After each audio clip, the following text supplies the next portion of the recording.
এবছরের আমের সিজনে আমি ফার্স্ট টাইম মিষ্টি আচারের রেসিপি শেয়ার করছি। আচার আমি অনেক রকমের বানিয়েছি, কিন্তু রেসিপি শেয়ার করা হয়নি। আচ্ছা, প্রথমে আমগুলোকে সুন্দর করে কেটে ধুয়ে পরিষ্কার করে নিতে হবে, কিছুক্ষণ জলে রাখতে হবে। একটা আমের কষ হয় আঠালো, যেটা চলে যাবে।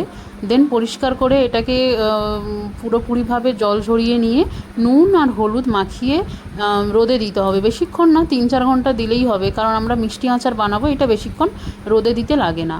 তারপর এটাকে বিকেলের দিকে আমি কড়াইতে সর্ষের তেল দিয়ে এটাতে আমি শুকনো লঙ্কা আর 5 ফোড়ন দিয়ে আমটাকে ভাজতে দেবো। আর আমি একটা বেসিক মশলা বানিয়েছি, তাতে জিরে গুঁড়ো, জিরে, ধনে, শুকনো লঙ্কা, সর্ষে, 5 ফোড়ন, কালো জিরে, মেথি সব রকম দিয়ে আমি অল্প মশলা মাখিয়ে করেছি, কারণ মিষ্টি আচারে বেশি মশলা লাগে না, কারণ এতে মিষ্টির পরিমাণটা বেশি থাকে।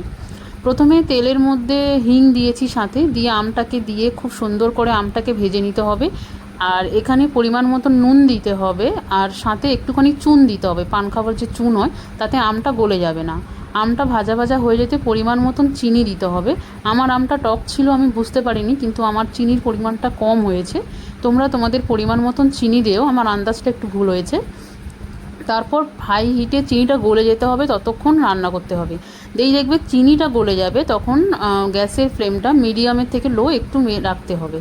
রেখার পর আমি এখানে যে মশলাটা বানিয়েছিলাম, হালকা মশলাটা গ্রেট হবে, পুরো পাউডার হবে না, সেই মশলাটা দিয়ে দিয়েছি।